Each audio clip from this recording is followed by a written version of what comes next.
Chapitre 4. Une abomination visqueuse. Je me levai le lendemain matin, glacé et ankylosé, sans espoir d'un bon petit déjeuner pour me réconforter. Je n'eus droit qu'à un autre morceau de fromage jaune que l'épouvanteur tira de son sac. Nous partîmes d'un bon pas. Je commençais tout juste à me réchauffer quand il se mit à pleuvoir. Ce n'étaient pas les torrents d'eau qui s'étaient abattus sur Chipenden l'avant-veille, mais une bruine froide, persistante, pénétrante. Je fus bientôt trempé jusqu'aux os. Maître Ward poursuivait néanmoins sa marche obstinée vers le sud, à une allure de plus en plus rapide qui m'obligeait à presser le pas. J'espérais que nous ferions halte à midi, le temps de prendre un peu de repos et de nourriture. En effet, nous nous arrêtâmes 5 minutes pour manger un morceau de fromage, debout sous la pluie, sans même chercher l'abri d'un arbre. Nous continuâmes tout l'après-midi. Si nous allions vers Salford, ce n'était pas la route que j'avais prise à l'aller. Cependant, Maître Ward ressemblait sûr de lui. Je commençais à traîner derrière lui, à présent, et il me fit signe de me dépêcher. On sera à Salford avant la nuit? Manquis-je en le rattrapant. Non. Après la prochaine côte, on arrive au village de Pendlebury. Ce n'est pas dans mes habitudes de travail, mais tu parais exténué. On va s'arrêter dans une auberge. On y trouvera un dîner chaud et un lit sec pour la nuit. Mieux vaut être reposé. Demain, probablement avant midi, nous affronterons ta sorcière. Nous? Répétai-je avec effroi. Vous aurez besoin de mon aide? L'épouvantail m'adressa un sourire de loup. Possible. Peut-être te suffira-t-il d'observer et de prendre les notes dans ta tête pour ne rien oublier. Comment devrait s'intituler ce livre sur la vie et les œuvres de Johnson? Je rougis, embarrassé. Le titre provisoire était La légende de Johnson l'épouvanteur. L'idée est de lui? Je fis signe que oui. C'est ce que je pensais. Eh bien, tu pourrais peut-être commencer un nouvel ouvrage, on l'intitulerait La légende de Thomas Ward l'épouvanteur. Parlait-il sérieusement? Il n'y avait pas trace d'ironie sur son visage. Les épouvanteurs étaient-ils tous aussi imbus d'eux-mêmes? Cela dit, je m'inquiétais surtout de ce nouveau retard. Ma faim et ma fatigue étaient telles que la perspective d'un bon souper et d'une nuit confortable aurait eu un goût de paradis, sous la culpabilité qui me tourmentait. Sans la culpabilité qui me tourmentait. Cela faisait presque 5 jours que Johnson avait été capturé, et j'étais son seul espoir. Quelles pouvaient être encore ses chances de survie? Nous prîmes notre souper, un délicieux ragoût de gibier, devant le feu qui ronflait dans la cheminée. Nous étions les seuls convives, alors que presque toutes les tables étaient occupées à notre arrivée. 5 minutes plus tard, tous les clients s'étaient réfugiés au bar, dans la salle à côté. Maître Ward n'avait guère semblé étonné. Notre métier nous condamne à la solitude, fit-il remarquer. On préfère nous éviter. À Salford, ils évitaient Johnson, c'est sûr. Tout le monde avait peur de lui. On a peur de moi aussi, pour d'autres raisons. Les gens n'aiment pas ce que je représente, même si parfois cela peut leur sauver la vie. Puisque les épouvanteurs côtoient l'obscur, on s'imagine que toutes sortes d'abominations leur courent sur les talons. Et c'est le cas? Probablement, répondit maître Ward, imperturbable. Plus on est de fous, plus on rit. Je le regardais interloqué. Attirait-il les créatures de l'enfer pour se faire de l'argent en les chassant? Mon expression lui tira un sourire. Ne fais pas cette tête, frère Wolf. On dirait que tu portes toute la misère du monde sur tes épaules. Je te taquine. Personne ne nous suit, pas même la tueuse du clan Malkin. Elle a abandonné. Elle est repartie vers Pendle pour y compter sa collection d'os de pouces. Je soupirai soulagé. Une question me vint alors à l'esprit. J'ai remarqué des noms écrits sur le mur dans la chambre où j'ai dormi à Chipenden. J'ai supposé que c'était ceux d'anciens apprentis, étant donné que j'y ai trouvé celui de Johnson. Mais il y avait aussi un nom de fille, Jenny. Maître Ward changea si brusquement de visage que je le crus en colère. Puis il poussa un gros soupir, et je compris qu'il était simplement triste. Jenny a été ma première et mon unique apprenti. Habituellement, seul un septième fils de septième fils peut envisager cette carrière. Jenny était une septième fille de septième fille. Elle était unique. Elle est morte, tuée par une sorcière d'eau lors d'un de nos voyages. Je suis désolé, murmurai-je, embarrassé d'avoir évoqué le sujet. C'est comme ça, je dois l'accepter, reprit Ward avec un haussement d'épaule qui dissimulait mal son chagrin. J'ai parfois l'air d'en plaisanter, mais ce métier nous met souvent en grand danger. Mon maître, John Gregory, a formé plus de 30 apprentis au cours de toute une vie de bataille contre l'obscur. Plus d'un tiers sont morts avant la fin de leur apprentissage. Il y eut un long silence, et je ne trouvais rien à dire pour le briser. Pourquoi n'avais-je pas tenu ma langue? Maître Ward repoussa son assiette vide. Ils sont bruyants, hein, dit-il en désignant le bar, d'où nous parvenaient des éclats de voix ponctués de gros rires. Soudain, un chant s'éleva. Ce fut d'abord une voix de fossé, bientôt rejointe par d'autres, plus fortes et beaucoup plus mélodieuses. Tu prendras la chambre en haut de l'escalier, déclara Ward en se levant de table. Tu y dormiras mieux. Moi, je m'installerai dans celle qui est au-dessus du bar. Vous avez besoin de sommeil, vous aussi, protestai-je. Demain, ne te fais pas de soucis pour moi, frère Beowulf. Le bruit ne m'empêche pas de dormir, mais je me réveille dès que la situation l'exige. Quel genre de situation? Si une abomination visqueuse se glisse sous ma porte, par exemple, auquel cas j'ouvre l'œil aussitôt. Il m'adressa un large sourire et cette fois, je le lui rendis. Je n'en revenais pas d'avoir une chambre pour moi tout seul. Je me dis de nouveau que les épouvanteurs devaient gagner largement leur vie pour que maître Ward puisse offrir 2 chambres. La mienne était vaste, avec beaucoup d'espace autour de lit, et même une table et une chaise devant la fenêtre. Sur la table se trouvait un chandelier, une cuvette et un broc d'eau.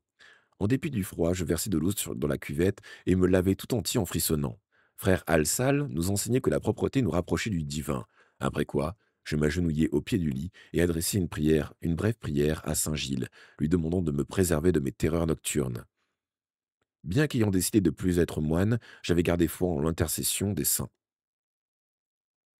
Parfois, juste après l'avoir invoqué, j'apercevais Saint Gilles du coin de l'œil. Il prenait l'apparence d'un vieil homme courbé, à la barbe blanche et au gros nez bulbeux. Je passais alors généralement une nuit paisible. Ce soir-là, en revanche, il ne se montra pas. Ce n'était pas bon signe. Je savais que les saints étaient là autour de moi. Parfois, ils m'écoutaient et me venaient en aide. Parfois, ils m'ignoraient. M'étant relevé, j'allais regarder par la fenêtre. Je ne vis pas grand-chose. Le ciel était dégagé, la lune éclairait une cour pavée en contrebas et les arbres dénudés un peu plus loin. Je m'étais rarement senti aussi fatigué et je gagnais enfin mon lit. À peine ma tête avait-elle touché l'oreiller que je sombrais dans le sommeil. Je me réveillai aussitôt, aussi vite que je m'étais endormi. Une voix me parlait, qui me glaçait le cœur. Je me bouchai les oreilles en vain. Pourquoi les morts me harcelaient-ils ainsi? Sans ouvrir les yeux, je sus que ça venait de la chaise face à la fenêtre. Aide-moi, aide-moi, suppliait une voix d'homme. La douleur est terrible, elle ne cesse pas. Je maintins mes paupières fermées. Ça s'en irait peut-être. Je savais pourtant que les voix insistaient toujours jusqu'à ce que je réponde. Va-t'en, criai-je, laisse-moi tranquille. Mon cœur battait à se rompre. Le fantôme était assis sur la chaise, et ce serait une chose horrible que je ne voulais pas voir. Je devais ouvrir les yeux, mais je m'y refusais. Aide-moi, aide-moi, Ignarus. Toi, un moine, tu n'as donc aucune pitié. Il n'y avait pas de colère à présent dans la voix. Puis je perçus un gémissement de douleur. Le mot Ignarus me piqua au vif.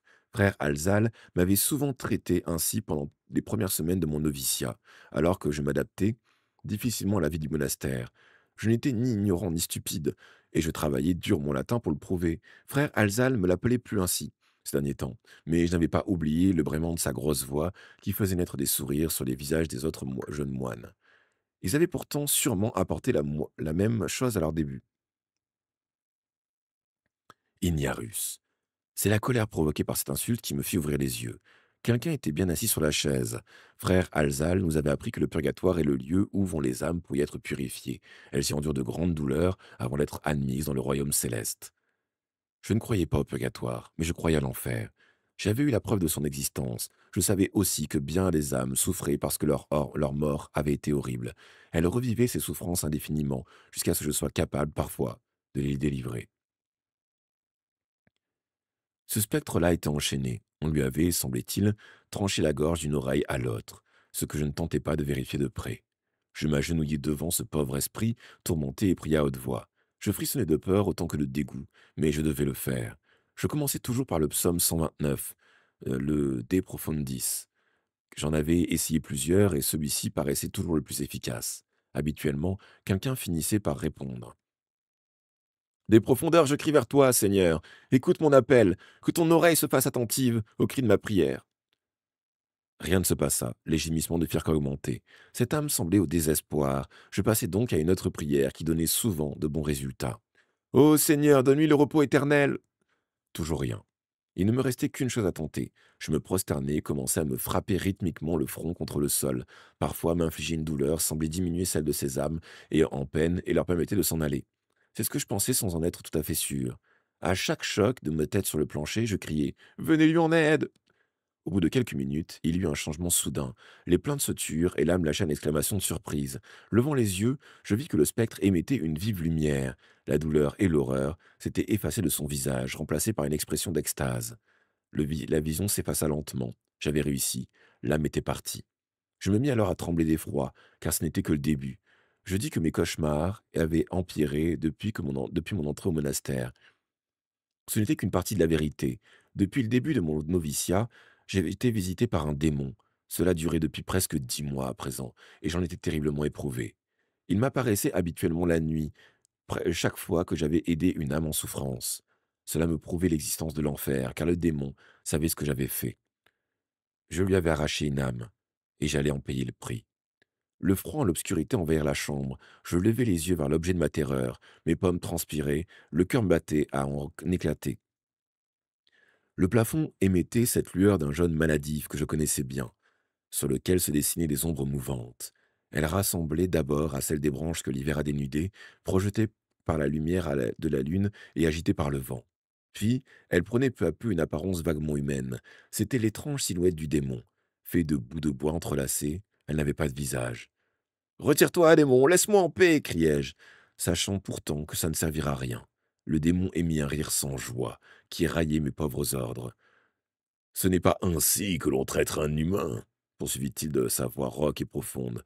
«Tu as bien agi en délivrant encore une fois une pauvre âme en détresse. Je viens te récompenser. Tel est le but de ma visite. Réserve ces mots à un ennemi, accueille-moi chaleureusement. Je suis ton ami.» «Ne te moque pas de moi, tu n'es pas mon ami!» crachai-je, sachant que de toute manière je serais puni. J'attendis la douleur qui allait s'emparer de mon corps, la torture qui allait me jeter sur le sol, secoué de convulsions, le dos arqué à m'en faire craquer les vertèbres. Au lieu de ça, le démon me procura une vision, un aperçu d'un proche avenir.